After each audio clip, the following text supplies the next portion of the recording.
ಮತ್ತೊಂದು ಸುದ್ದಿ ಹತ್ತ ಗಮನ ಹರಿಸೋದಾದ್ರೆ ಎಸ್ ಅಪ್ಪ ಅಮ್ಮನ ಜಗಳದಲ್ಲಿ ಬಡವಾಯ್ತು ಕೂಸು ಅನ್ನುವಂತಹ ಗಾದೆ ಮತ್ತೆ ಸಾಬೀತಾಗಿದೆ. ಮಗುವನ್ನ ನಡು ರಸ್ತೆಯಲ್ಲೇ ಬಿಟ್ಟು ಹೋಗಿದ್ದಾರೆ ಕ್ರೂರಿಗಳು. ರಸ್ತೆಯಲ್ಲೇ ಕಿತ್ತಾಡಿ ಮಗುವನ್ನ ಬಿಟ್ಟು ಹೋಗಿದ್ದಾರೆ ದಂಪತಿಗಳು. ಗಂಡ ಹೆಂಡತಿ ಜಗಳದಿಂದ ಪುಟ್ಟ ಬಾಲಕಿ ಬೀದಿ ಪಾಲಾಗಿದೆ. ಈ ಘಟನೆ ನಡೆದಿದ್ದು ಮತ್ತೆಲ್ಲೂ ಅಲ್ಲ, ಬೆಂಗಳೂರಿನ ಮತ್ತಿಕೆರೆಯಲ್ಲಿ ಬೈಕ್ನಲ್ಲಿ ತಂದೆ ತಾಯಿ ಮಗು ಜೊತೆ ಬಂದಿರ್ತಾರೆ. ನಡು ರಸ್ತೆಯಲ್ಲೇ ಬೈಕನ್ನ ನಿಲ್ಲಿಸಿ ಗಂಡ ಹೆಂಡತಿ ಕಿತ್ತಾಟ ಮಾಡಿದ್ದಾರೆ.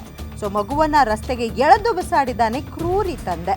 ಮಗು ಬಿದ್ದ ನೋವಲ್ಲಿದ್ರೆ ತಾಯಿಗೆ ಹಿಗ್ಗಾಮುಗ್ಗ ದಳಿತ. ಸ್ಥಳೀಯರು ಜಮಾಯಿಸ್ತಿದ್ದಂತೆ ಬೈಕ್ ಏರಿ ಅಪ್ಪ ಮತ್ತೆ ಅಮ್ಮ ಏನಿದ್ದಾರೆ ಮಗುವಿನ ಪೇರೆಂಟ್ಸ್ ಎಸ್ಕೇಪ್ ಆಗಿದ್ದಾರೆ. ಕೆಲ ಹೊತ್ತಿನ ನಂತರ ಮಗುವಿಗಾಗಿ ಬಂದ ಪೋಷಕರು ಸ್ಥಳೀಯರು ಆ ಮಗುವನ್ನ ಪೋಷಕರಿಗೆ ಕೊಡೋದಕ್ಕೆ ನಿರಾಕರಿಸಿದ್ದಾರೆ. ಪೊಲೀಸ್ ಠಾಣೆಗೆ ಮಗುವನ್ನ ಹಸ್ತಾಂತರಿಸಿದ್ದಾರೆ ಸ್ಥಳೀಯರು. ಸದ್ಯ ಯಶವಂತಪುರ ಪೊಲೀಸ್ ಠಾಣೆಯಲ್ಲಿ ಮಗುವಿನ ಆರೈಕೆ ಆಗ್ತಿದೆ.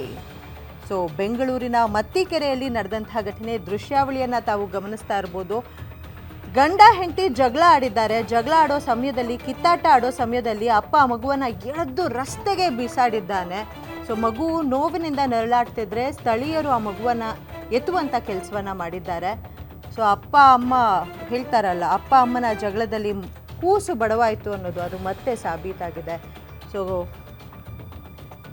ಈ ಒಂದು ದೃಶ್ಯ ನೋಡ್ತಿದ್ರೆ ಎಂಥವ್ರಿಗೂ ಕೂಡ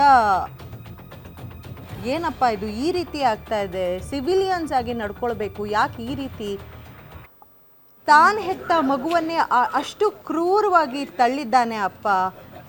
ಅಷ್ಟೇ ಅಲ್ಲ, ಅಪ್ಪ ಹೆಂಡತಿಯನ್ನ ಅಂದರೆ ಗಂಡ ಹೆಂಡತಿಯನ್ನ ಕೂಡ ಜೋರಾಗಿ ಹೊಡೆದಿರುವಂಥದ್ದು. ನಡು ರಸ್ತೆಯಲ್ಲೇ ಇಷ್ಟೆಲ್ಲ ಆಗ್ತಿರ್ಬೇಕಾದ್ರೆ ಸ್ಥಳೀಯರು ಗಮನಿಸಿದಂಥ ಸ್ಥಳೀಯರು ಮಗುವನ್ನ ಎತ್ತಿ ಮಗುವನ್ನ ಸುಧಾರಿಸ್ತಾರೆ. ಅಷ್ಟೇ ಅಲ್ಲ, ಮತ್ತೆ ಪೋಷಕರು ಬಂದಿದ್ದಾರೆ ಮಗುವನ್ನ ಕರೆದುಕೊಂಡು ಹೋಗೋಕ್ಕೆ, ಆಗ ನಿರಾಕರಿಸಿದ್ದಾರೆ. ಸದ್ಯ ಯಶವಂತಪುರ ಪೊಲೀಸ್ ಠಾಣೆಯಲ್ಲಿ ಮಗುವಿನ ಆರೈಕೆ ಆಗ್ತಿದೆ. ಈ ಬಗ್ಗೆ ಹೆಚ್ಚಿನ ಮಾಹಿತಿಯನ್ನ ನೀಡ್ತಾರೆ ಅಜಯ್ ಗೌಡ, ಕ್ರೈಮ್ ರಿಪೋರ್ಟರ್. ಅಪ್ಪ ಅಮ್ಮನ ಜಗಳದಲ್ಲಿ ಮಗು ಬಡವಾಯ್ತು ಅಂತಾರೆ, ಅದು ಸಾಬೀತಾಗಿದೆ. ಅಷ್ಟೇ ಅಲ್ಲ, ತಾನು ಹೆತ್ತ ಮಕ್ಕಳು ಯಾವತ್ತೂ ಪೋಷಕರಿಗೆ ಭಾರ ಆಗಲ್ಲ ಅಂತಾರೆ. ಬಟ್ ಈ ದೃಶ್ಯ ನೋಡ್ತಿದ್ರೆ ಎಂಥವ್ರು ಕೂಡ ಎರಡು ಕಣ್ಣಲ್ಲಿ ನೀರು ಹಾಕೋದಂತೂ ನಿಜ. ಈ ಬಗ್ಗೆ ಹೆಚ್ಚಿನ ಮಾಹಿತಿ ಏನು ನೀಡ್ತೀರಿ? ಖಂಡಿತವಾಗ್ಲೂ ಆದರ್ಶಿನಿ, ಇವತ್ತು ಬೆಳಗ್ಗಿನ ಜಾವ 6ರಿಂದ 7 ಗಂಟೆ ಸುಮಾರಿಗೆ ಈ ಒಂದು ಘಟನೆ ಯಶವಂತಪುರ ಬಳಿ ಇರುವಂತಹ ಮತ್ತಿಕೆರೆ ಬಳಿ ನಡೆದಿರುವಂಥದ್ದು. ಅಂದರೆ ತಂದೆ ತಾಯಿ ಏನಿರ್ತಾರೆ ಅವರು ತನ್ನ 2ರಿಂದ 3 ವರ್ಷದ ಮಗುವನ್ನು ಬೈಕ್ನಲ್ಲಿ ಕರ್ಕೊಂಡು ಹೋಗ್ತಿರ್ತಾರೆ. ಆಗ ಅವರಿಬ್ಬರ ಮಧ್ಯೆ ಏನೋ ಸಾಕಷ್ಟು ದಿನಗಳಿಂದ ಕೂಡ ಜಗಳ ಆಗ್ತಾ ಇತ್ತು ಅಂತಲೂ ಕೂಡ ಗೊತ್ತಾಗಿರುವಂಥದ್ದು. ಇಬ್ಬರು ಕೂಡ ಬೈಕ್ನಲ್ಲೂ ಹೋಗುವಂಥ ಸಂದರ್ಭದಲ್ಲಿ ಜಗಳ ಆಡ್ತಾ ಇರ್ತಾರೆ. ಆಗ ಏಕಾಏಕಿ ತಂದೆಗೇನು ಸಿಟ್ಟು ಬಂದು ಬೈಕನ್ನು ನಿಲ್ಲಿಸಿದ ತಕ್ಷಣ ಏನೋ ಆಕೆ ಕೂಡ ಕೆಳಗಿಳಿ ತಕ್ಷಣ ಮಗುವನ್ನು ಕೂಡ ಏನೋ ಕೆಳಗಿಳಿಸುವಂತ ಕೆಲಸಕ್ಕೂ ಕೂಡ ಮುಂದಾಗ್ತಾರೆ. ಆಗ ಅಲ್ಲಿದ್ದಂಥವ್ರು ಕೂಡ ಕೆಲವೊಬ್ರು ಪ್ರಶ್ನೆ ಕೂಡ ಮಾಡ್ತಾರೆ. ಆಗ ಆ ಪತಿ ಏನಿರ್ತಾನೆ ಆತ ಸಿಟ್ಟಿನಿಂದ ತಾನು ಬರ್ತಾ ಇದ್ದಂಥ ಬೈಕ್ನಲ್ಲೂ ಕೂಡ ತಗೊಂಡು ಹೋಗ್ತಾನೆ. ತಕ್ಷಣ ಆ ಪತ್ನಿ ಕೂಡ ಆತನ ಹಿಂದೆನೂ ಕೂಡ ಓಡೋಗುವಂಥ ಕೆಲಸ ಕೂಡ ಮಾಡ್ತಾಳೆ. ಆದರೆ ಮಗುವನ್ನ ಅದೇ ಸ್ಥಳದಲ್ಲಿ ಬಿಟ್ಟು ಹೋಗುವಂಥ ಕೆಲಸಕ್ಕೂ ಕೂಡ ಇಬ್ರು ಮುಂದಾಗ್ತಾರೆ. ಆನಂತರ ಮಗುವಿನ ಏನೋ ಬಂದಿದ್ದೀವಿ ಅನ್ನೊಂದು ಪ್ರಜ್ಞೆ ಇಲ್ಲದೆ ಇಬ್ರು ಕೂಡ ಅಲ್ಲಿಂದ ಹೋಗುವಂಥ ಕೆಲಸ ಮಾಡ್ತಾರೆ. ಆಗ ಅಲ್ಲಿದ್ದಂಥ ಸ್ಥಳೀಯರೇನಿದ್ದಾರೆ ಅವರು ಕೂಡ ಮಗುವನ್ನು ಎತ್ಕೊಂಡು ಅಳ್ತಾ ಇದ್ದಂಥ ಮಗುವಿಗೆ ಆರೈಕೆ ಮಾಡುವಂಥ ಕೆಲಸ ಮಾಡ್ತಾರೆ.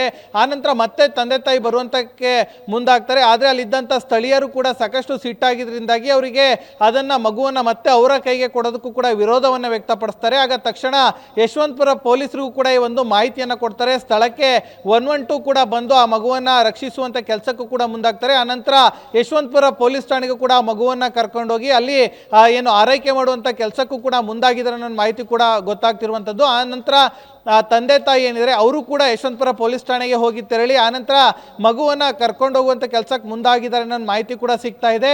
ಅಂದರೆ ಪೊಲೀಸರು ಕೂಡ ಬುದ್ಧಿವಾದವನ್ನು ಹೇಳಿ ತಂದೆ ತಾಯಿ ಇಬ್ಬರು ಕೂಡ ಕಳಿಸಿದ್ದಾರೆ ಅನ್ನೋ ಮಾಹಿತಿ ಕೂಡ ಸಿಗ್ತಾ ಇರುವಂಥದ್ದು. ಆದರ್ಶಿನಿ, ಧನ್ಯವಾದಗಳು.